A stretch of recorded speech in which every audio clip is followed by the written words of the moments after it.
Mm.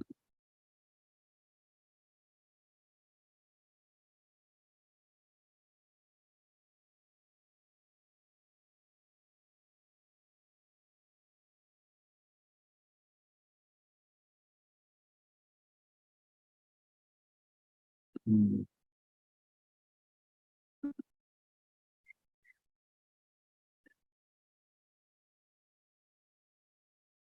Would you please join me in turning your bodies towards the east for our prayer to the Most High on this beautiful Shabbat? And situate yourselves toward the east. All praise belongs unto you, Yahweh. Thank you today for this beautiful Shabbat. Thank you for being with us during these days leading up to your day that's been set apart. You've given us 6 days to accomplish all the things that we need to do in our work. And you have set apart and aside this day to refresh and to revive our souls. And you've given us this day, Yahweh, and you have sanctified it and you have set it apart for those who are called by the name of Yisrael and for all those who join themselves to Yisrael. We are a set apart people, Yahweh, and that is through you and that's through your name. We praise you and we give you honor. We thank you for forgiving our transgressions and our sins and for being merciful as you have said that you are. And we praise you. Hallelujah, hallelujah, hallelujah. Praise be to the mighty Yah. All right, everyone, let's get started. Let me see here. I'm going to change the virtual background. Okay. All right, that's the one. All right.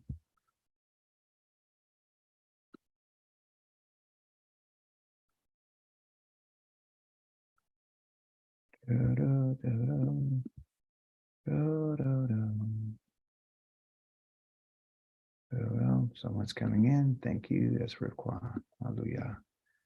All right.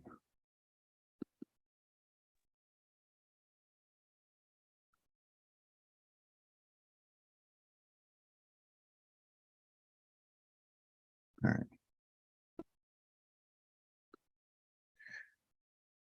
This week's Torah portion is called Baha'alotika. It's a long word. It's a long word, but it sums up this idea of when you ascend. When you ascend. You know, as you notice, our Torah portions have been dealing with this idea of lifting up Yah. And last week we talked about how it is our sins that are causing us not to be lifted up, because when we are down, we can't lift the Most High up. And also, too, we won't ascend. We won't be lifted up. That word lifted up or to ascend has to do with this word called all. And I think we went over that before, so I won't spend too much time on it today. But the ascension is called all. Okay. And those are the two letters that are used, and one is the ayin for the eye, and the other one is the staff. Okay. And so it's the eye that's on the staff, which is to see, and the staff is to see the staff, which is to see the authority. Okay. So for us to be able to see the authority and recognize, who's in charge, makes all the difference in the world in our lives. Okay. So that's what this idea is about. So we see that Moshe had given a command to the children of Israel. In this Torah portion, he gave commands to Aharon about the menorah. He gave a command to the Levi'im for them to sanctify themselves. And within the Torah of this week, all we kept hearing is this idea of this word called P. And P means the mouth, coming from the letter Pei, because that's what the letter Pei is. It means a mouth. Okay. So, and basically when someone is to speak out of their mouth, which is the Most High is giving a command. If you and I are going to be dealing with the Most High, we need to understand that we have to accept the things that are coming out of his mouth. everything that has been given out of his mouth is coming through our prophet Moshe. In our Torah this week, we learned several things about Moshe. We learned about the children of Israel. We learned about even the Goyim that are among the children of Israel, which is the mixed multitude. There's some things that were pointed out about them that, we should discuss and we should go over. But what I want to talk about today, since we're in the book of Bamidbar, which means wilderness, is that there's a mindset that they have, that the children of Israel has. And also the Goyim, the people that are with them. We're talking about real people. I gave an estimation of 1.8 million people, but after considering some other details about what the average family had, like, between 3 to 4 children, it literally goes up to like almost 2.5 million. So but that's still a lot of people. So with this mindset of the children of Israel that they have in the wilderness, Yah is showing us what is happening to them and what is going to happen to us. And so Yah is revealing some facts and some details about these stories in order to do something. He has an intention and a plan.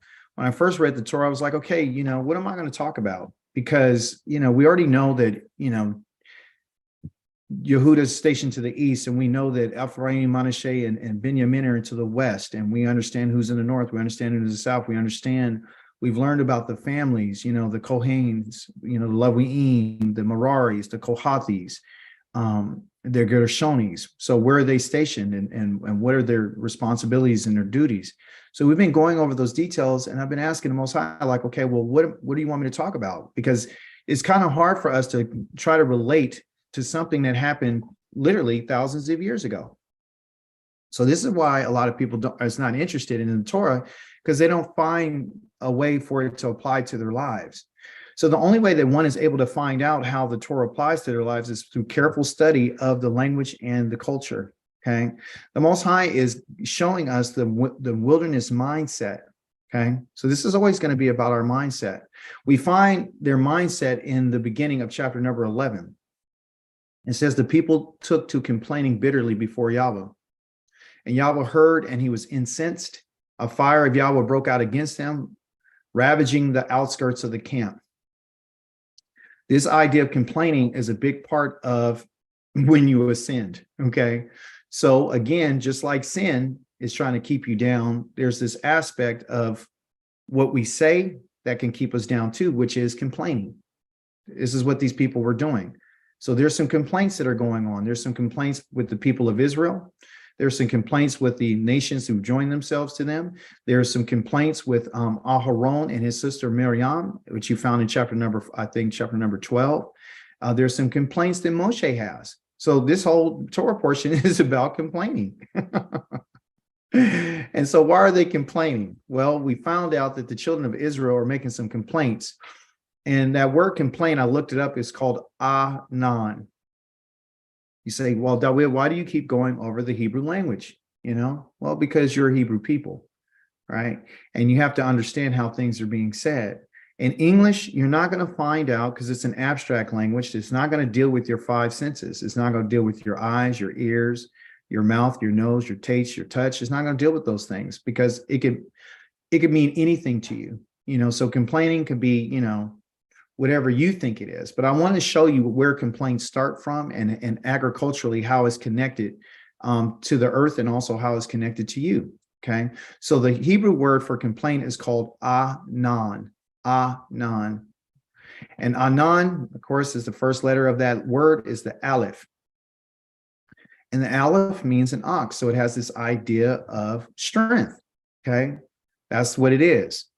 Some of you who have been in my Hebrew class know these things, but it's always good to get your refresher so you can continually find out what it means. And so it is what they would say an ox. That's what it looks like, an ox head. So back in the day, when they first wrote out the Torah was written in pictograph form like this. It wasn't written in this script right here.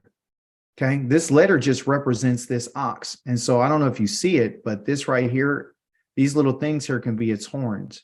Okay, that's what this is, its horns. So they said, well, let's figure out a picture or a handwriting style that would, resemble this. And, so when we look at it,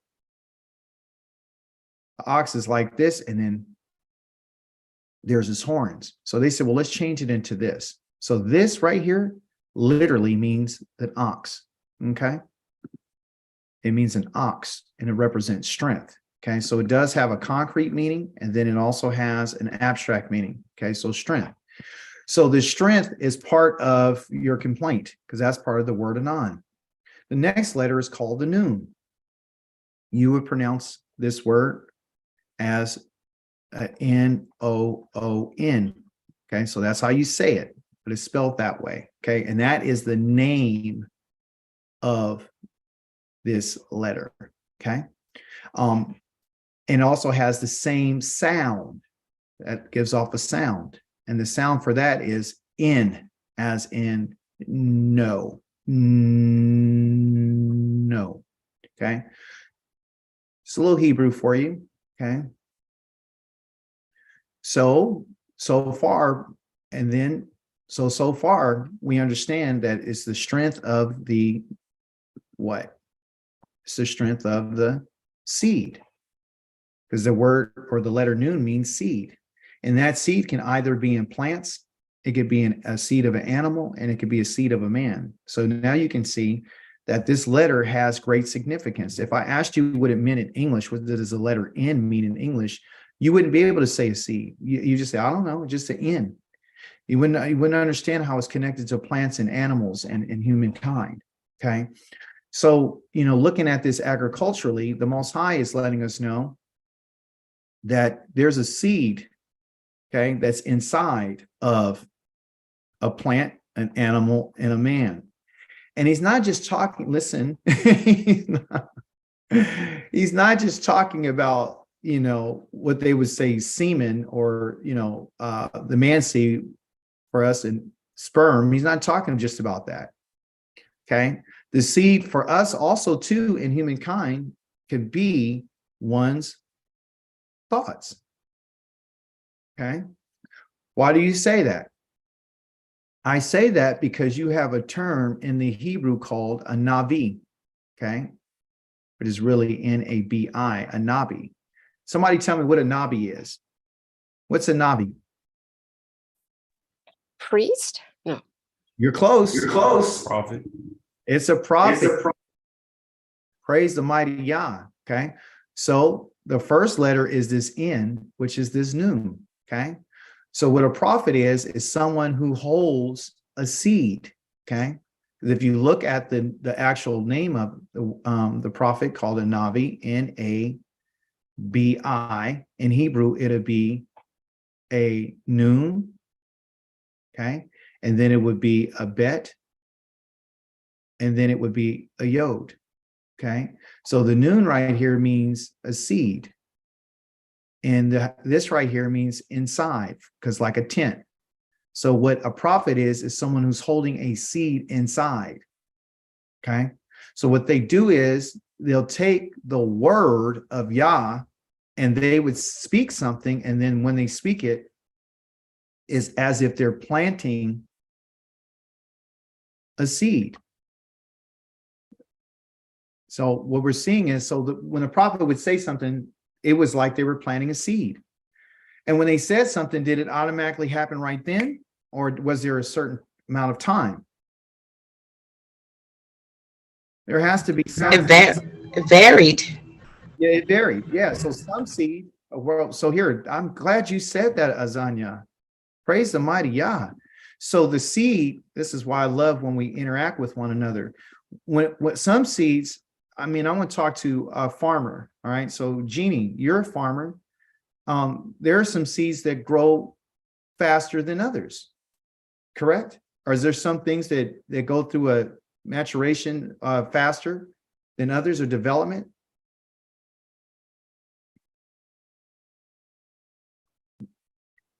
Yes. Yes.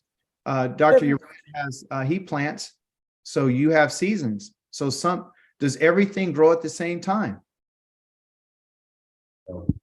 No. So there's seasons. So what Azanya brought out is that it depends. There's a variety of when the seeds. So There are some things that the Most High was said they will come to pass immediately. There's some things that took a little bit longer, and there's some things that are going to even take longer, okay, depending on what he's trying to grow. All right. So I want you to get that connection between the culture, the agriculture, the culture, and what the Most High is saying. So if that's the case, if we can plant a seed and there's a variety of different seeds, the Most High says that there's things inside of us that will either come out immediately, or there's some things that are there that he knows is there, just going to take a little bit longer. Okay. So just keep that in mind as we continue in our study.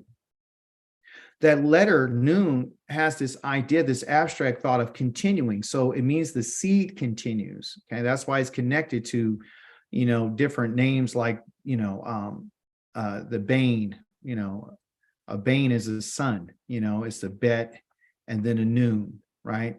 Okay. So the sun continues, or the seed continues. Okay. So you just reverse it, and that's what it is. Okay. So continuation is a part of it, because that's what happens with the seed. And the seed allows that which is planted has an opportunity for it to continue. So looking at this letter, or these letters that we just looked at, the strength of the seed, meaning that it's going to continue. So when you put those two letters together that are part of our word complaint, it means that something is going to be produced. Okay, there's a produce. There's something that's going to grow out of what is put in the ground. Okay, so this has to do with growing. Okay, grow. Okay, growth. So part of complaint is that there's a produce, or what you would call a product, that's going to result from this growth. Okay, and that's part of our word anon. Okay, to produce something. Once something is produced, it then will want to reproduce. So, okay. So for example, when you think about reproduce, okay, I want you to think about the plants. I want you to think about the animals. Okay. I want you to think about man. Okay. What's the purpose of a seed being in plants, animals, and man?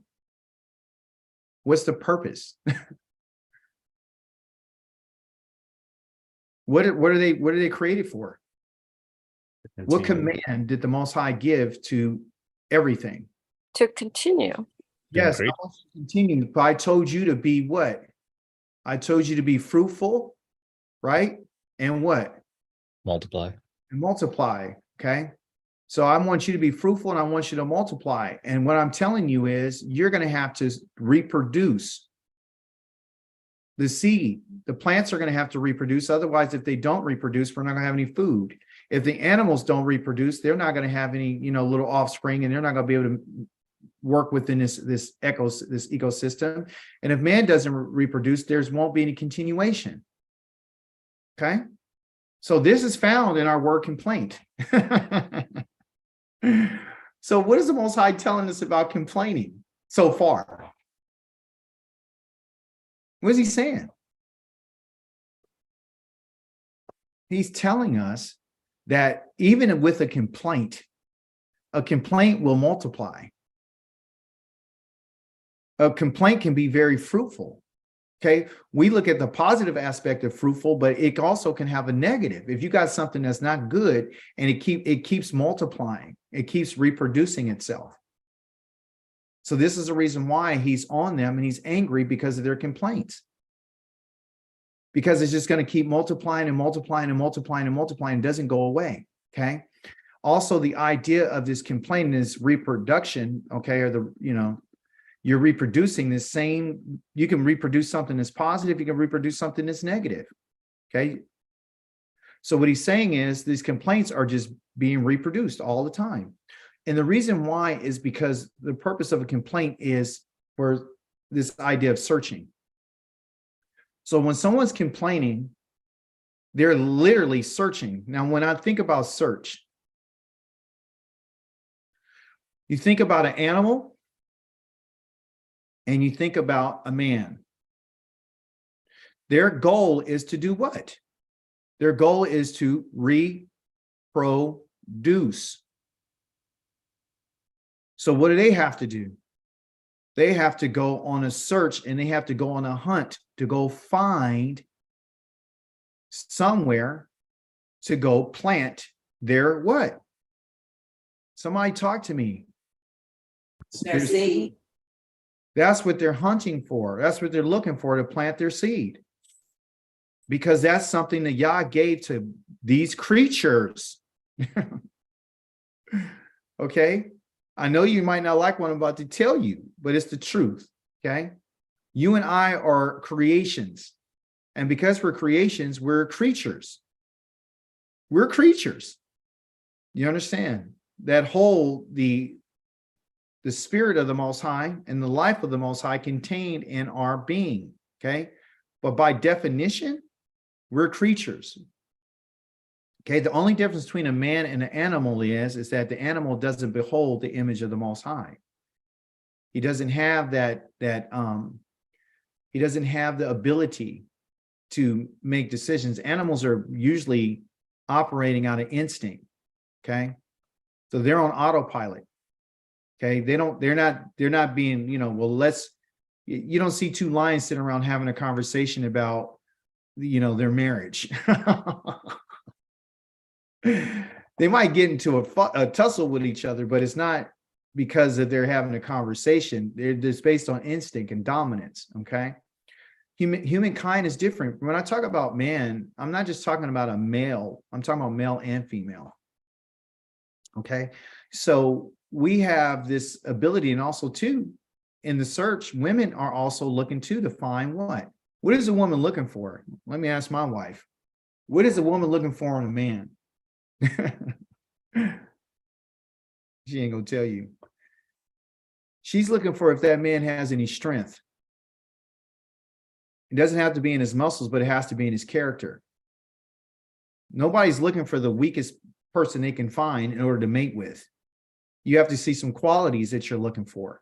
Okay, so that's what they're looking for.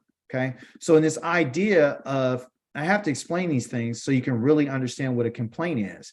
So the complaint is, right, so far we learned that it has to do with reproducing, and the goal is to get a product. Okay, so if you're trying to produce something, so you got to reproduce, just like an animal, just like anything. So he's telling us that a complaint has in a seed, and a seed has to do with for us, not only our seed that comes out of our body, but there's a seed inside of a person's mind. That's why we talked about a prophet who can give the word of Yah. Yah's words are seeds. Your words, which are your thoughts, are nothing but seeds. So whatever you plant, that's what you're going to get. So when people start talking and they're complaining, what they're trying to do is they're searching. Okay? They're searching in order to reproduce. That's why the complaint is so important for us, is because you're going to find out what it means. Okay? So we're going to be careful about our complaining, because you have to search for somewhere to plant your seed. Okay? Listen carefully. So if you're searching to plant something for your seed, it's for something, as you're trying to find, a state of where you can be the happiest, right? So the Most High is concerned about the children of Israel because of what they're saying, okay? Because their words are seeds. And once you start planting these seeds, they're going to grow. And then once they grow, then they're going to reproduce. They're going to be productive. They're going to be, they're going to multiply. Once they multiply, then all of a sudden you have an environment that's full of that which is bad, kind of like you would have with weeds. So now I want to tell you about, so does everyone understand now, or get the idea about what a complaint is? That's the foundation of this Torah portion. It's about a complaint. It's about a seed. It's about spreading and reproducing it. The children of Israel were concerned with safety and security. And often when we are concerned with these two things here, okay, we're looking for, to feel easy, and we're looking to be settled, and we're looking to be established. They're really shaky. Okay. So complaints is coming from somewhere. You're searching to put it somewhere, but there has to be a reason and a purpose behind it. They had a concern with safety and they had a concern with security, even though Yah brought them out of their slavery. Okay. They brought a lot of things with them. So one of the things that they did, of course, with this idea of searching and looking for to reproduce something, they started talking. Okay. And so one of the things they said is, we remember the fish that we used to eat in Egypt, and the cucumbers and the melons and the leeks and the onions and the garlic. When I first read this, right, as a Christian, I used to just read over and say, well, they were just complaining because they lost the food that they had and they were used to that. But there's something inside of the fish, the cucumbers, the melons, the leeks and the onions and the garlic that you will never know if you don't understand the language. Okay. So I want to share with you the idea about the hadog. Okay. The hadog is the fish. When they said these things, when they said the fish, okay, it didn't say a fish, it was talking about the fish. So here, they use what they call a definite article, this right here. So it's pointing directly. In Hebrew, that letter is called a hey that you're going to see on your next slide. That's pointing directly. There's an arrow pointing directly to the fish. There's an arrow. This is really like an arrow that's pointing directly to the cucumbers. This is an arrow directly pointing to the melons and the leeks and the garlic. All of them have this definite article on it. So they were pointing to Egypt's fish. Okay. They weren't pointing just to any fish. They were pointing directly to Egypt's fish. And so the name of a fish in Hebrew is called hadog, like dog. Sounds like dog, like a dog, rough, but it's really dog. And dog is D-A-W-G. Okay. That's my dog. No, it's called a fish. So a fish is a dog. That's how you say fish in Hebrew. This letter right here is the definite article that I was telling you about, pointing directly to the fish. Okay. You say, okay, Dawid, thank you for that. Now I know how to say fish, dog. Okay. It's easy to remember. Well, what's up with the fish though? Well, there's some behaviors of the fish.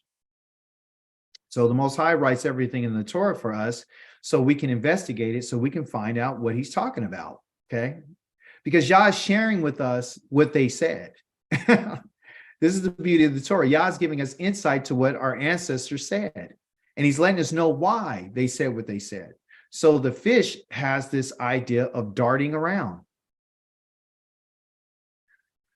When you're a fish, you guys have seen fish all the time. What do? They're jetting all over the place. Are they steady in one place, or are they just moving? Like, how many directions do they turn? You guys ever see a school of fish? What do? They turn on a dime. They're darting all the place. And so there's this movement, okay? And that is from this word dog. And dog in Hebrew, the dalet is the first letter, and that letter means a door, okay? Represents a door. And over here, this means a foot. Okay, meaning to travel. Okay, so that's what the function is. So a door opens and it closes, right? It swings back and forth. Okay, the foot travels, and it goes in all different types of directions. It's used for walking, right? So to travel. So what it's saying is that this fish is going all over the place. It just don't stop. It's going all over the place. It's not staying on one direction and one path. Its movement is all over the place. So it's darting everywhere. Okay. So the reason why they're mentioning this is because the fish also represents anxiety. The fish they're not settled. They're not just hanging out. Okay. They represent anxiety. And when you have anxiety, you have rapid, for a human being, we have rapid heartbeat. We're always afraid. We're never easy. We're always thinking, we're always in a state of fear. So the children of Israel, this complaint that they're having, and these complaints that they're having, is coming from this idea of anxiety. And usually, anytime a situation of anxiety comes up, it's because you're faced with some type of difficulty. Because that's what a fish means too, okay? It means difficulty because you're moving back and forth. There's anxiety. So anytime there's a difficult situation that might arise that questions our safety and our security, we become anxious because we don't know how to deal with the problems that are before us. So there's difficulties that cause this, okay? So that's the first part of why the fish was mentioned. The second part I highlighted here is that they said we used to eat for free in Egypt. right? The cucumbers, the melons, the leeks, the onions, and the garlic. That word right there, free, means kanam, okay? Okay, kinam, kinam, okay? And kinam means free. Doesn't cost you anything. There's no cost whatsoever. So the mindset of the children of Israel is saying we were better off where we were because it cost us nothing. But you and I both know that that's not true. The fish, the garlic, the melons, the onions, the cucumbers, they thought it was for nothing, but it cost them everything. Okay. They're still paying for the results of their slavery. They still hold the baggage of their slavery. Okay. So the first part of that word, kanan, is kate, and a kate means a wall. Okay. And that wall means to surround that which is on the inside. Okay. It also has that, again, our word noon, our letter noon, which is to continue. So basically, when you put those together, it means a wall. Okay. And in this case, this word is called Cain. Okay. Come on, writer. Cain. And Cain has several meanings, but the main meaning was called a camp. Okay. So while they were camping, as you know, in our Torah portion, there were divisions of camps. So we had those who were in the north, we got those who were in the west, we got those in the east, and we have those who are in the south. And then Yah is right there in the center. Okay. And then he has the families around here, the Levites that surrounded him in order to protect the actual Mishkan from the people who were living in the north, the east, and the west, and the south. Because if the children of Israel got too close, Yah says that they'll die. So I've called the Leviim to be around me to guard. I want them to guard the tabernacle. I need them to guard the Mishkan so nobody will die. Nobody will come too close to me. So while they're in these camps, and if you notice, it talked about how the camps would move from one location to the next. And that was the reason why he set up everything he did, because he's looking for organization in the camp. Inside of the camp means a literal enclosure. Okay. It's like building a wall. All right. So as you notice in my picture of my PTR that is behind me, I show you the camp. I don't know if you could see it. If you could see behind me the camp, that, you know, the picture of the camp that's behind me. So what happens is what the camp is that there's walls that are built through the tents. And so the tents are building these walls in order to encircle something. Okay. And so it goes all the way around. And then what it did is, this is the inside, and it separates everything on the out. All this out here is the outside. Okay. The outside is all around here. So within the camp is a place of what they would call grace. Okay. So this word Cain also means grace. Okay. So you might hear that word as well. Moshe mentions it in the Torah portion several times. He said, look, if I have found grace in your sight, then, you know, get these, you know, help me with these people. So he's looking for this idea of a camp. Okay. So it means to camp, but also to camp, and it is a camp, but also it means something else. It means to be a place of, let me see right here, be a place of beauty. Because within the camp and within the community, because that's what a camp is, within his community, Yah is looking for beauty. That's why he's using the abstract term for grace, because inside the camp, from tent to tent, it's supposed to be harmony, and it's supposed to be where everybody's talking to each other, being friendly to one another, helping one another, and all these different things. But now this is not what's going on inside the camp. What's going on in the camp is a whole bunch of people talking. Like we learned last week in our Torah portion, that if a person keeps talking too much, it means that they're foolish. And you remember that when you talk a lot, it genders sin. So the people are complaining a lot, right? And so that's what's going on inside the camp. The cucumbers. When we talk about the cucumbers, okay, here's the Hebrew word for it, the hakushuim. The cucumbers really represent hardness. A cucumber is very hard, right? It's very firm, which you get your word quashe from, and it has this idea of difficulty. Why? Because it's difficult to digest because of how hard it is for your digestive system. You can look this up.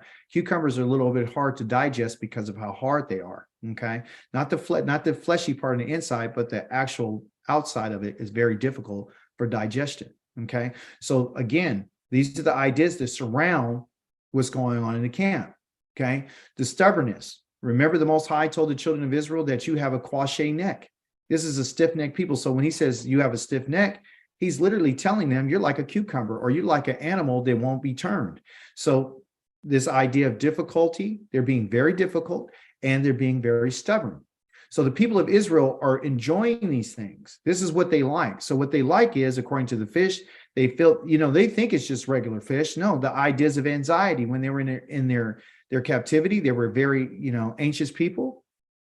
It wasn't for free. It cost them everything. It literally cost them their minds. Okay. They were talking about the cucumbers, right? The Most High is sharing this with us. This is where, when they were there, this is where they got their stubbornness from. So he's using the fruits and everything you're talking about to show you that I know who these people are. The melons, when I gave them the melons, or they're asking for the melons here, the reason why they're asking for these melons, okay, which the Hebrew word for that is called the batakim. The batakim are the melons, and the melons represent an idea of sweetness. Okay, so they're saying, oh, well, we missed the sweetness of where we were, right? Because when we were in Egypt in our slavery, we had the melons, we had the fish, we had this, we had that, everything was good. So they're attracted to it, tastes good to them, right? And so that sweetness, that flavor that they were getting, it also has this idea of confiding. They were confiding, they trusted where they were at. So it's a place of safety for them.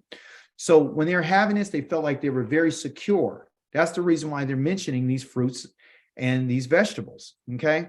And also too, that word avatiach, which is the melons, have this idea of holding on, because melons usually hold on to the vine that they're on. They're held by that vine. So that's, again, another reason why it's mentioned. So what they were doing is, everyone, they were upset because everything for them was changing. Their palate was being changed. Their mindset was being changed. Yah changes a person's mind through food. Listen to me carefully, okay? They thought everything that Yah was giving them was worthless, but everything that they had that was sweet to them, that was cucumbers, that was fish, and all these things, those are worthless things, okay? Meaning your anxiety is not going to do you any well. It's not going to do you any good. It's worthless. You shouldn't hold on to it. When you think that something is free, it doesn't, and it's free, that's a slave mind. A slave mind means that you can take something and think that you're being benefited from it when you're really being oppressed. Okay, so these people had what they would call mental illness. This is what they had. Okay, and they thought that everything they had was good, but it was really truly worthless. Okay, but there's also something that they said. Okay, they said, now our souls are dry. This is what they said in the Torah portion. Our souls are dry. Right? There is nothing at all, nothing but this manna to look at. This is what they said about Yah's manna, okay? And the idea behind the manna is this word bilti right here means worthless. It means that it's worn out, like, it's no good. This is nothing for us. This doesn't satisfy us. It doesn't have any taste. It's good for nothing. It's nothing at all. We're just looking at this thing every single day. So they're upset about that. They considered that to be worthless, the manna. And you and I understand that the manna was a substance that I want to talk to you a little bit about, because often we get confused. Yes, Azania. I want to say that, when the Most High, he said to them in this Torah portion that, his anger flared out because they had despised him because he was among them, and I can imagine having the Most High dwell so closely among them that it should have made our ancestors feel replete and of want of nothing. Could have been the first sign that many of our ancestors just had a bad spirit. And some of them were evil. I mean, for real. Yeah, well, you got over 2 million people who have a, thank you for that contribution, who have a different mindset, right? So when we talk about the substance, what the manna is, I'm going to break it down so you can really understand what they did forfeit, or what they said was nothing, what they said was worthless. Okay, so the manna was like a coriander seed, and its color was like the bdellium, right? Which is more like a I don't know if you've ever lit incense or resin. It's hard when you first get it, and it turns a different color, right? So once you burn it, but it's a substance. And so the people will go out and they would gather it and they would grind it. Okay. So it wasn't like a sticky, dough. It was literally like a substance, kind of a hard substance. You can't grind something that's not hard. So they would gather it, they would grind it between millstones, and they would pound it in a mortar. So it had to be something substantial, but also too, they have to add water to it to boil it in a pot. And sometimes they would make into a cake, and it tasted like cakes baked with oil. And so when the dew fell on what? On the camp, that's where it fell, at the camp. And so this place that's supposed to be beautiful, the manna would fall upon it. Fall upon what? It would fall upon the dew. So what the Most High was doing, everyone, is he was literally setting a table before them. He never let the manna fall and hit the ground. The manna would fall on the dew.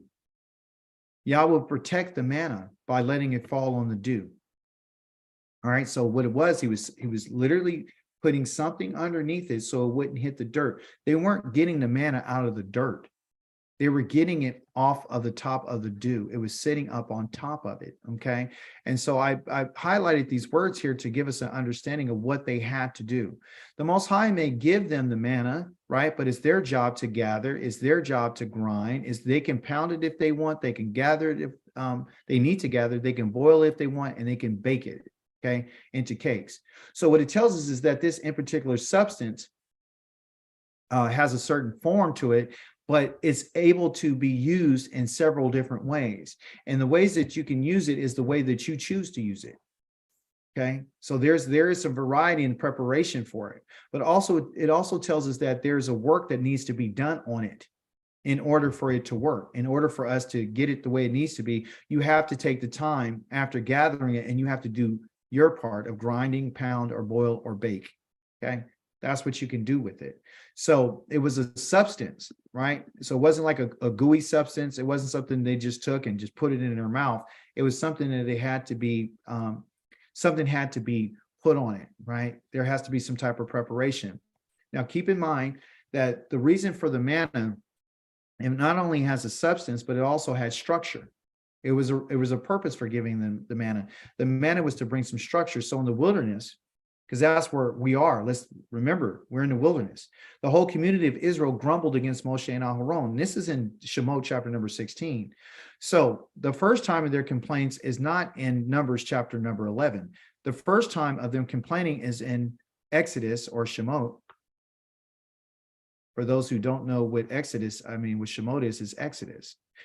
When they came out of the land of Egypt, out of their slavery, they ran out of bread and food. And so what they did was they called unto the Most High and they complained. Okay. So they called and grumbled against Moshe and Aharon. And they asked the question, who are we that you should complain against us? So their complaints and their grumbling didn't start in Numbers. It has already started before. So this is one of the reasons why the Most High got mad. It's like, okay, this has happened before. So a lot of people think, well, he just broke out in fire because they asked for food. Why is he killing them or burning up their camp because they asked for food? It seems like he's an angry God. No. Most High has already been down this road with them. He's already been down this road with them. But I want to share with you, when it talks about the grumbling and the complaining against Moshe and Aharon, you need to understand what has been said against Moshe and Aharon. Right here in this chapter, it doesn't tell us what they actually said, okay? But the Most High has used his writers of the Psalms to tell us what they said, okay? They spoke against Elohim, saying, can Elohim spread a feast in the wilderness? So going back to what you just said, Azania, what type of people would say this? They spoke against Elohim, saying, can Elohim spread a feast in the wilderness? That's what they said about the creator of the heavens and earth. This is what they said about the one who opened up the Red Sea. This is about the one that put all the plagues on Egypt. This is what these people said. And he said, true. This is what they said. True. He struck the rock and waters flowed and streams gushed out, but can he provide bread? Can he supply his people with meat? See, that's the arrogance and that's the mindset of the people in the wilderness that we don't get in our narration in Shemot, and we don't get our narration in Numbers. This is insight to what they were saying. Okay. And Yahweh heard, and he raged, and fire broke out against Yaakov, and anger flared up against Yisrael because they did not put their trust, okay, in Elohim and did not rely on his salvation. I highlight that word trust because a great part of this Torah portion, remember, is about safety and security. Israel doesn't trust Yah. They don't trust him. They don't trust what he's done for them. They did not rely on his salvation. I changed the word. I used to say deliverance here, but it's the word Yeshua. They did not rely on his salvation. Yah did not bring another Yeshua to us. Yah brought his Yeshua right here when he brought them out of the land of Mizraim. And they didn't put their trust in Yahweh. They didn't put their confidence in Yah. They put their confidence in the things in which were given to them that they thought was for free. So to follow the Most High for us is to know that, you know what, there is a cost. There's definitely a cost. The sons of Israel said to them, back in Shemot chapter number 16, after just revealing to you what they did say, he said, the sons of Israel said to them, if only we had died by the hand of Yahweh in the land of Mizraim, when we sat by the flesh pots and we ate our fill of bread, for you have brought us out into the wilderness to starve this whole congregation to death. This is what they said. So everything, again, goes back to this food. But remember, the reason why they're saying this is the complaint has to do with wanting to produce something. They're searching for a reason to complain. It's not like they didn't have any food, everyone. They were searching for a reason. Often when you and I begin to complain, is you're really searching for something. So you can continue to plant that negativity and that seed that's going on in order for that to grow and to flourish, right? So then you can say you're justified in your complaint. Okay, so there are some legitimate complaints that a person may have, and there's some not so legitimate complaints. So they really didn't have a legitimate complaint. Here in Exodus or Shemot 16:3, the Most High did not hit them. Listen to me. The Most High did not hit them with fire in Exodus. He hits them with fire in Numbers in the book of Bamidbar. Why? Because this is the second time that they've done this. Him giving them quails in our Torah portion this week is not the first time that he gave them quails. It's not. Yah's given them meat. I think my Isha asked me, she said, you know, did the Most High, because they asked for meat, why did he get mad? Why did he break out in fire? Well, it's not because, she said, if you think if they would have asked him differently, then it would have happened differently. I would suggest yes. It depends on the relationship. I think it's not what we say, it's how we say it, right? So we can learn from this. So the children of Israel, Yah says to them, Yahweh said to Moshe, I will rain down bread for you from the sky, and the people shall go out and gather it each day, that day's portion, that I might thus test them to see whether they will follow my instructions or not. So the Most High is using their hunger to find out and to test them to see whether or not they were going to follow him. This is what he does. Yah is about testing us to find out whether or not you're going to follow him. So what he does is he uses difficulty to find out. So Yah places in a place of difficulty, right? And then he put them in difficulty. And what he did was, remember, when we talk about difficulty, think about the melon, difficulty, think about the fish, anxiety and difficulty. Anytime something comes up, it's how you respond. Are you responding like a fish? Are you going to be hard like a cucumber, right? Hard to digest. See, so the idea of the hard to digest is that it was hard for them to digest this new way of life. Okay. And the Torah is Yah's way of him finding out whether or not they're going to do it, because in this particular Torah portion, he says, I'm going to give them this bread to see if they're going to follow my instructions or not. The instructions that he's going to see if they're going to follow is if they're going to go out and gather it. Are you going to gather it? How many days? How many days? How many days are they supposed to gather the manna that he gives to them from the sky? 6 with a double portion on the last. You're supposed to get 6 and a double portion on that day, and you're supposed to rest on the Shabbat. I want to find out if they're going to go do what I told them. Because what is his bread? We're going to find out. It's a substance. It has structure. So I want to see if I can structure, if they're going to follow the instructions, because the instructions is supposed to give them structure. I'll send you out to gather it on the 6 days and pull up a double portion so we can find out whether or not you're going to follow the instructions. My instructions is to give you structure. The Torah portion talks about how, the Most High was putting the camps into place. Listen, now remember, they were remembering something, right? In our Torah portion, they said, remember the onions, remember the cucumbers and the melons and the leeks and all this. Moshe is telling the children of Israel to remember something too. In Deuteronomy chapter number 8, Davarim, he says, remember the long way that Yahweh Elohim has made you travel in the wilderness these past 40 years in order to what? To test you. I'm going to test you by what? By hardships. Meaning I'm going to humble you to learn what is in your mind, not your hearts, not the little thing that's pumping in your heart. I already know what that is. I want you to know what's in your hearts, whether you would keep the divine commandments or not. Okay. So all this is for a reason. It's not just for them, everyone. It's not written just for them. It's written for those who are not standing there. So Yahweh subjected you to hardship, to hunger. And then he gave you manna to eat, which neither you nor your ancestors had ever known, in order to teach you that a human being does not live on bread alone, but that one may live on anything that Yahweh decrees. So Yah uses hardships to teach the children of Israel.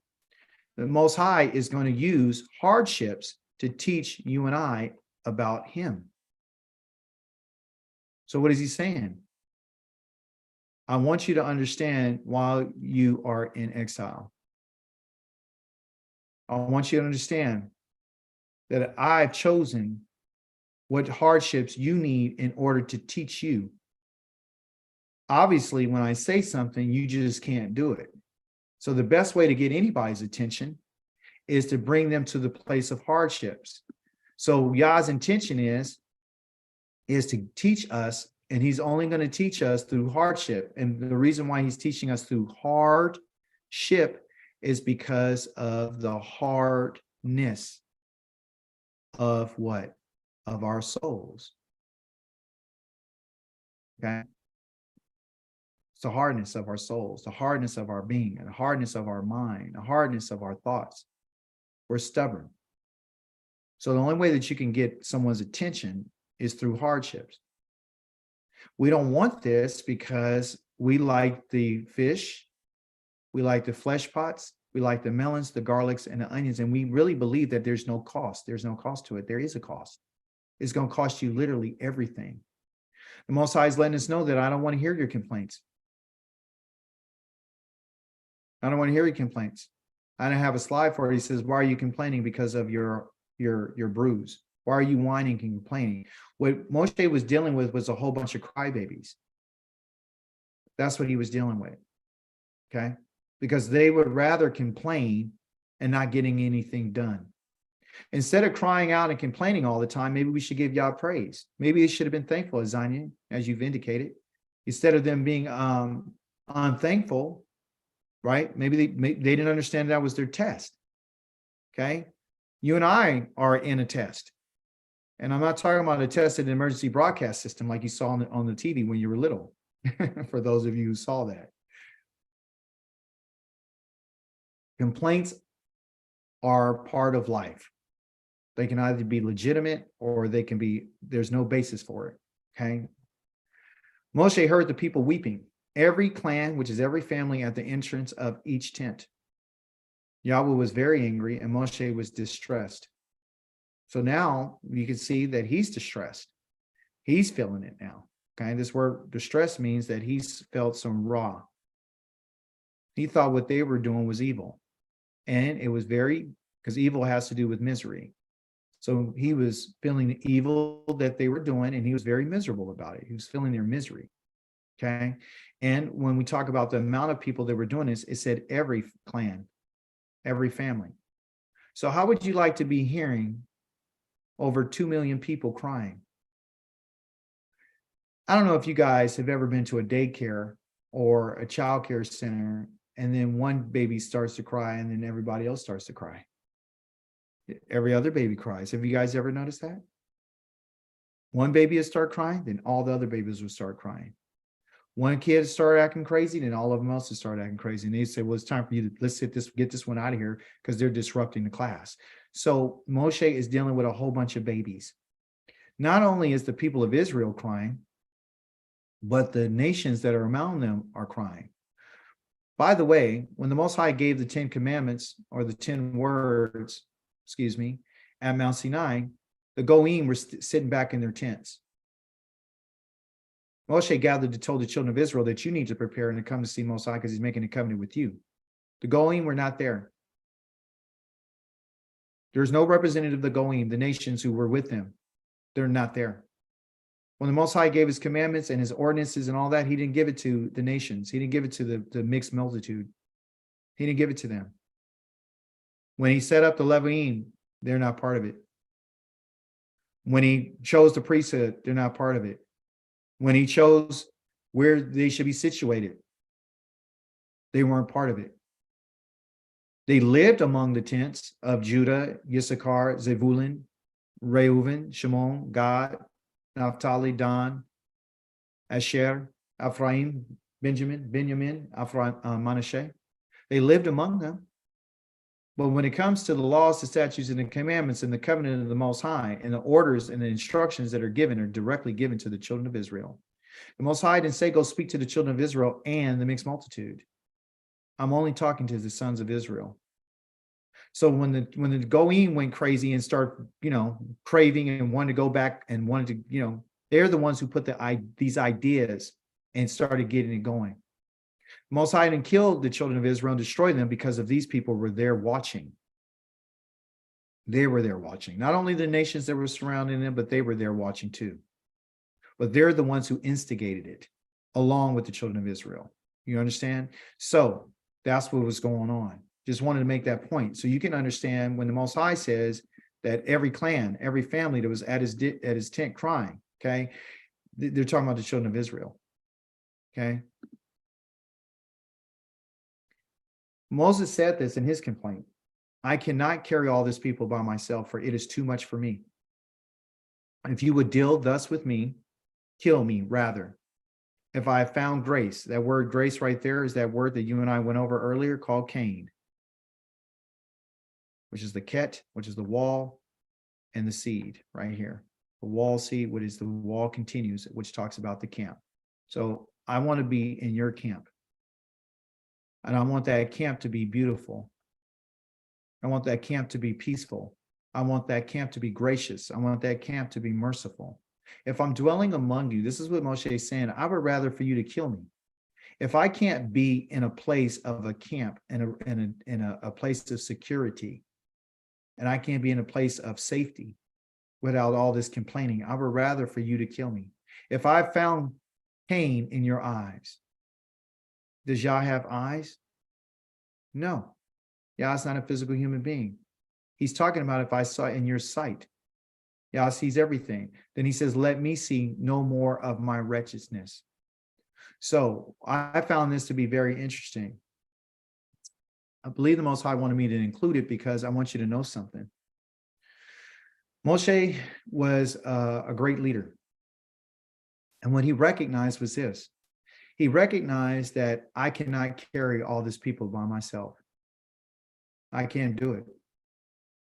I can't carry millions of people. It's too much for me. He knew his limits. And instead of him complaining to others about his problem, he went directly to the Creator. He went directly to the Master. He didn't go to his brother. He didn't go to his sister. He didn't go to anybody that couldn't help him. And that's what you and I are supposed to learn. Yah does not want us to go to other people when we're talking about our complaints. Why would you ignore him, the one who has the power of all things, who can guide you and teach you? The reason why the Most High has brought this upon Moshe, because he's the one who has done so. He knew that these people are stiff-necked people. He knew that. But he put him in a position of leadership in order to develop him as a leader. If you decided that you wanted to be a leader, especially in the midst of Israel or in your family, you need to understand something, or at your job or whatever position you hold. Okay. And matter of fact, the greatest leader that you can ever be is a leader to yourself. You may not, often we want to lead other people. Maybe we should be concerned about leading ourselves. Maybe you should lead you. Nobody else wants to listen to you. Maybe you should lead yourself. Maybe you should lead you to the right place. Maybe you should lead yourself in how to behave. Maybe you, instead of you talking to everybody that don't want to listen to you, maybe you should talking to yourself about what you need to do. Okay. So he recognized that he couldn't do it. And he went to the Most High. Okay. And that's what you and I need to do. And he said, I just want to be grace in your eyes. But the part that got me was my wretchedness. So he realized that he couldn't carry this, but he also recognized that, guess what? I don't want to be like this. That word wretchedness right here is talking about his own ra, talking about his own evil. When he heard these people, he started developing an attitude. When he heard all the complaining, he got bitter and he got upset. And it was changing who he is and what he and who he is. And what he saw, how he saw himself. So this is why you and I should take another look. He said, don't let me see no more of my wretchedness. Don't let me see any more of me, because this is changing me. So what we can learn from this statement here in our Torah portion is that when something gets too heavy for you, instead of you going along with it and being evil in it and being upset all the time, and you're changing who you are in the constitution of who you are, and you used to be a nice person and a sweetheart, and now you're some wacko and you're crazy and you're out of your mind and you're becoming somebody that you're not, and you're letting other people control you by their own complaints. So you're starting to buy into it and you start feeling a certain way. Remove yourself and go to Yah, and don't let anybody change who you are. You don't want to see your own wretchedness anymore. You don't want to see that part of yourself. And Moses didn't want to see it. Moshe didn't want to see it. When we can recognize that we're changing based on what's going on around us, we can go to Yah and we can ask him, don't let me see no more of this. He would rather die than to become the person that he started to become. Now, Moshe himself was very humble. He was very humble, more so than any other human being on earth. That's why he didn't want to be this person. He didn't want to be wretched. He didn't want to be evil. He didn't want to be miserable. He didn't want to feel that way. He was not built like that, you see, right? So he's built a certain way. And if you're built a certain way, you have to operate within that. If you don't, there's going to be dis-ease, which you get the word disease from dis-ease. You become a problem to yourself. His frequency was being changed, the energy based on what he was hearing. When you hear of a whole bunch of millions of people crying and there's no solution, a matter of fact, on our Torah person, it says, he asked the question, where am I supposed to feed all these people? Did I birth these people? Are these people my children? So the Most High never puts on us more than we can bear. And what he did was, Yah gave him the beauty. He gave him back that beauty. And what he did was he assigned Moshe, which is that Cain, which is that beauty, which is that a camp. He made it easier for Moshe and bringing him to this place of this camp in order to give him the answer that he's looking for, because that's what Cain means. Remember, Cain is a beauty and it's a camp. So, you know, I want a certain community. I want a certain constitution. I want to feel a certain way. So the Most High gives him an answer. The answer that Yahweh gave to Moshe was this: gather for me 70 of Israel's elders to whom you have experienced as elders and officers of the people, and bring them to the tent of meeting and let them take their place with you. Most High heard his complaint. So you can see how the Most High is responding to Moshe, versus how he responds to the children of Israel. How he's responding. So we can look at Israel and we say, well, we can respond in Israel's way, or we can respond like Moshe. Both have complaints. It's just how you handle it. That's what it is. So he says, bring them. And he said, I will come down and speak with you there. And I would draw upon the spirit that is on you and put it upon them. And they shall share the burden of the people with you.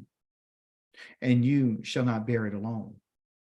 And that was because of the request that he had to the Most High. And he said, if I found Cain, if I found this beauty among you, if I found a way to be inside the camp, in this camp that we're in, I'm asking you to show me some mercy, and I'm asking you to show me some grace. If you can't show that to me, I'd rather die. Just kill me. Because this is changing who I am.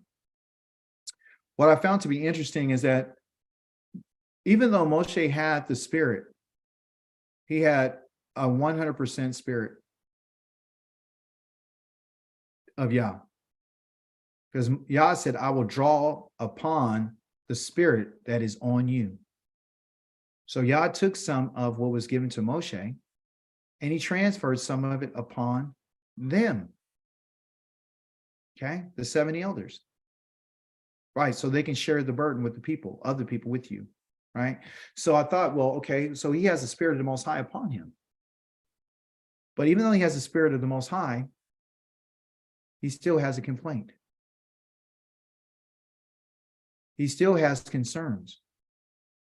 He still was experiencing evil. He was still miserable. He still had an idea of a thought of wanting to die. He was human. So if one is to possess, and especially like him, to possess this spirit of the Most High, of leadership, the spirit of Yah is given only for leadership. Listen to me carefully so we can get rid of the Christian ideas. You know, in the New Testament, they told you got the Spirit of God. You all got the Spirit of God. You got the Holy Spirit. Here, we find out the Spirit is given to him in order to lead and to bear the burdens of the people. That same Spirit is given upon the 70 leaders or the elders for leadership. When Yah gives the Spirit, he gives the Spirit to whomever he chooses to in order to lead his people. So they can guide his people. So when someone says they have his Spirit, they have to be able to, especially in context, and I'm not talking about his people in little piece fragments. I'm talking about when the nation, Yah gives his Spirit to a king and anoints him to lead the nation. Yah gives the Spirit to the priest. Why? To lead and teach the people. He gives the Spirit to a prophet. Why? Why is he giving it to a prophet? To lead the people back to Yah. You see? So we have a structure that's in place in order to allow us to know why Yah gives the Spirit. Yah doesn't give us the Spirit so we can speak in a foreign language. Yah doesn't give us the Spirit so we can tell everybody they're going to get rich. Yah gives the Spirit, in this case, to the man that he gave it to in order to lead the people. But as even in he had the Spirit of the Most High, he still didn't want to do it alone. He couldn't bear it alone. Why? Because of his humanity. You see? So we learn that. So the Spirit is in order to direct a person. Listen, the Spirit of Yah too is given for another reason. Is to bring about this. Is to bring about Cain. Is to bring about that camp. Is to bring about that beauty. Is to bring about that grace. Is to bring about that harmony. You understand? That's the reason why the Most High has given his Spirit. Praise be to the living Elohim. Is there anyone who would like to have any questions or to make any comments before we go into our final part of our teaching today?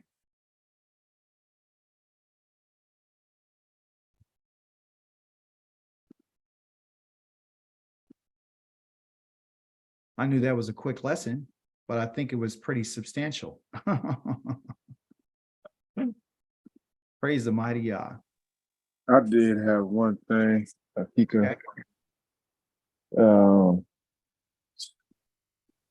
I went a little further. I read chapter 12 of the Midbar.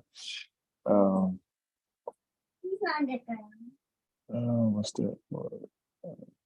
Oh, it was chapter 12, verse 8.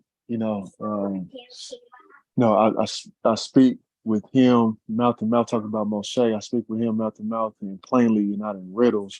When I came across that part, it just took me to the New Testament, how, people say Paul's, the way Paul speaks is, you gotta, kind of like break it apart and, and whatever. It was just like, Most High just speaks plainly. I'm gonna let you know what it is, Yes. So Yeah. Well, that was part of the Torah portion. I didn't put a slide together on that, but I'm pretty sure everybody's aware. When we do our Torah, we could try to cover everything. I could put in there about, because there was a complaint that Miriam and Aharon had against Moshe, right? So they had a complaint, but their complaint wasn't legitimate, right? And why were they complaining? Because they were jealous, right? So there's reasons. So, if you read your Torah report, you'd be like, oh, okay, that makes sense now. Now I know what they were trying to do. They were trying to produce something. They were trying to get this to go, right? And as a result of that, if they weren't the only two people that were having that conversation, you're going to see, I think in the coming up chapters, where the Leviim begin to complain. And they begin to say different things, and they started planting seeds. So this whole idea of complaining is for them to continue to plant things and try to reproduce. And the Most High said, I need to put an end to it. So that's what he was trying to do. Praise be to the living Elohim. Those of you who are watching, I want you to, chime in and play the game with us. We're going to close out with this game. This is what we do at the end of our Torah portions. And just to kind of reiterate what's been learned and taught over the last week. Rivqua's put up a nice little thing. So I want to see, who wants to join. What you do is you put that game pin in on your phone or your device or your tablet, and you can answer some questions that has to do with the Torah. And if you want to play, you can. If you don't, that's fine. It's cool. No worries. So let me see. We got some people ready to go. And thank all of you for taking out your time to learn about what the Most High wants you to understand about how, when you ascending has to do with getting rid of the mindsets of the wilderness. And by the way, we're the people that are going to be brought back to the wilderness to, I think, and this is just my opinion, I believe the Most High is using this as an opportunity for us to get our mindset together, because when you go back to the wilderness, these will be the very things that you're going to be faced with. You're going to have to be 100 with the Most High. You're going to have to depend on him. You're going to have confidence and trust in him. And trust me, when we get there, you'll be like, wait a minute, I remember the Torah. And somebody will start complaining, you walk away. Let me get away from these people. Paul, you want to say something? I just saw Okoti's Azania's hand. I just wanted to make I sure didn't see that it. you. Oh, okay. Yeah. I just wanted to say that it was kind of redundant, but I don't understand. Like, one of the things that I often pause at when people talk about us being like David and being like Moshe and Aharon and Yahshua is that, these people were actually in the presence of the Most High. And I just, it's like Moshe spent, time alone with the Most High. He didn't need food and water. And so, I really loved the lesson. It gave me another perspective. And because until then, that had been my perspective. It's like, how could you complain about food in the presence of the Most High after seeing all those miracles? How could your spirit be so low? So thank you for giving me that perspective, and also pointing out, how the Goyim started so much of that, and how so much of it is catching. And so it was a great lesson. Toda. Hold on. Toda Rabah. Thank you so much. All right, everyone. Welcome back. Let's get it. I think I read the questions, and they have there's some tricky ones. So I want you guys to be aware of that. Look at Yah's picture. All right, you guys ready to go? Let's go. Let's get it. Come on, Rivqua, I need your commentator. Alotika. Let's see what they're going to do today. Quiz. What does Baha Alotika mean in English? Ooh.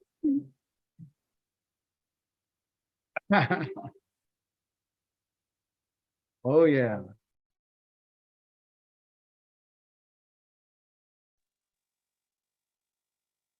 On your device, you can press those little button on your phone or your tablet. Don't try to push it on the computer. Let's see who's getting it. Oh, wait a minute. What happened? Let's see. Uh-oh, I didn't there's see any. no points. What happened there? Yeah, that's interesting. Let's see if that happens again. Yeah.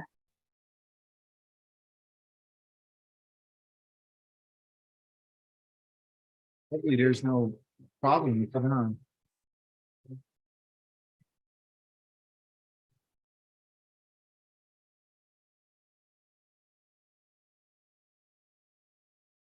Oh, boy. All right. All No, right. there's no problem. You see who's in the lead. The two trumpets were made of silver. True or false?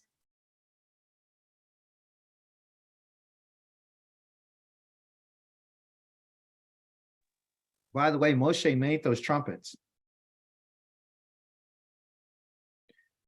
Oh boy, here we go. Look at Samia. Oh, All we right, have let's see. Which book of the Tanakh can we find this week's Haftarah?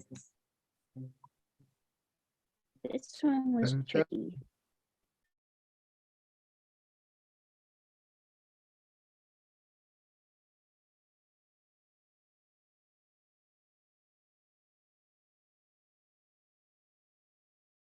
And for those of you who don't know what a Haftarah is, it's basically a supplement that goes along with the Torah portion in order to help you bring out some more points about the actual Torah portion.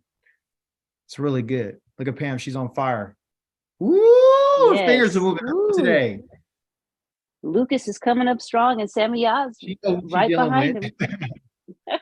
All right. So the question is what? Why someone would be unable to observe the Pesach on the 14th day of the first month?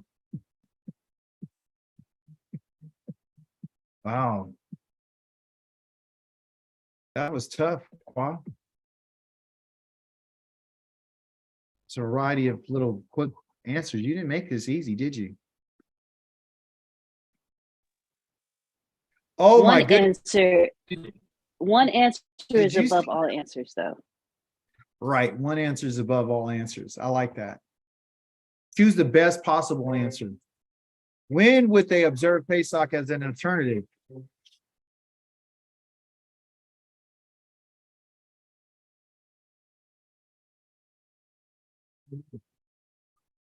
This one might be a little tricky. No. Foundation of it's still the same. Makes you think though. You got to think. Oh,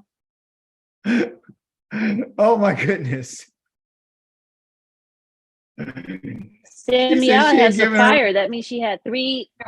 Yeah, that means that I think you have three in a correct in a row. What did the filthy garments in the Haftarah symbolize? That's a tough one. I like your picture though. That's nice. The nations. Yeah, I like it. Oh yeah. Also, too, guys, you can look at the ooh, strong. Mother like son. Hey, moving along. What does the Tavera mean? Spelled a couple of different ways. What does Tavera mean?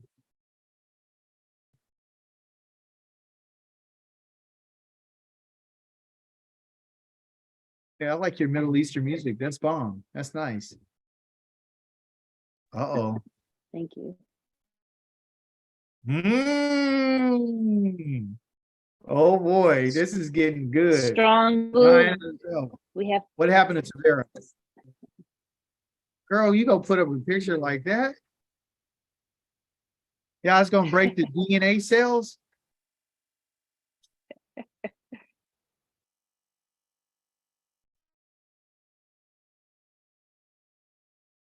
It looks like a nasty virus. That looks so nasty. I try to not give away the answer in the picture, so I'm working really hard to give it kind of close, you know. I got you.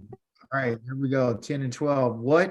At what age do the Levites of the Levium retire from service?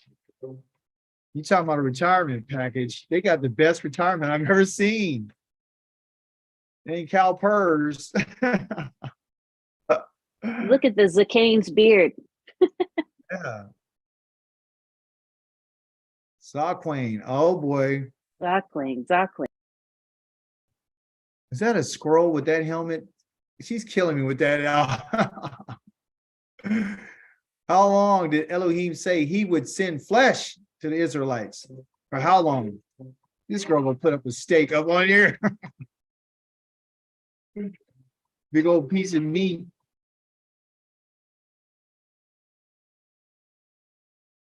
Woo!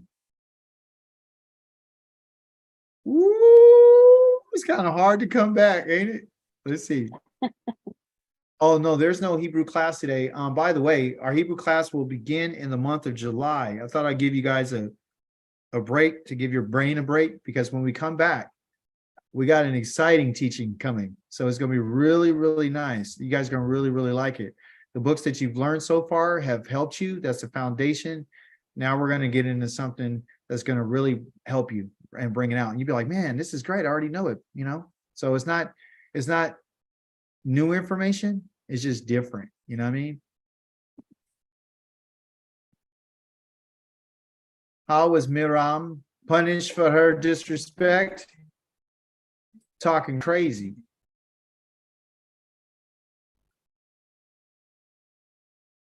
The picture is from the Ten Commandments, or I think it may be it's an old movie, but anyway, here we go. Third place, Lucas. Colony.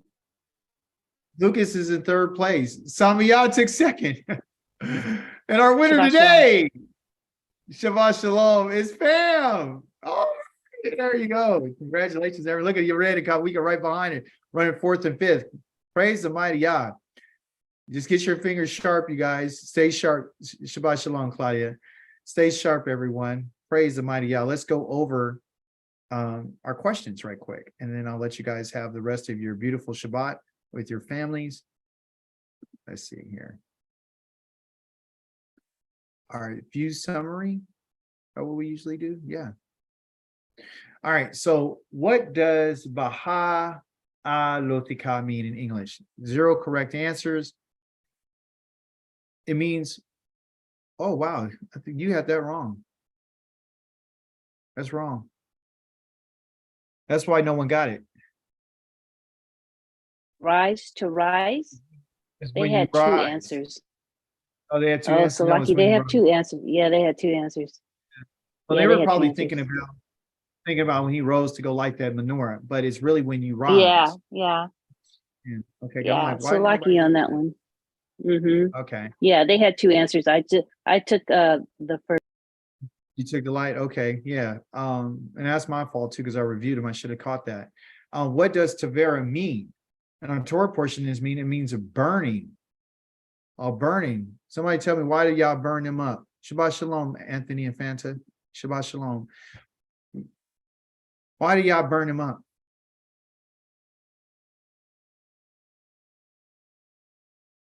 Yeah, he set a fire, but he put a burning on them. He burned them up because of their complaints against him.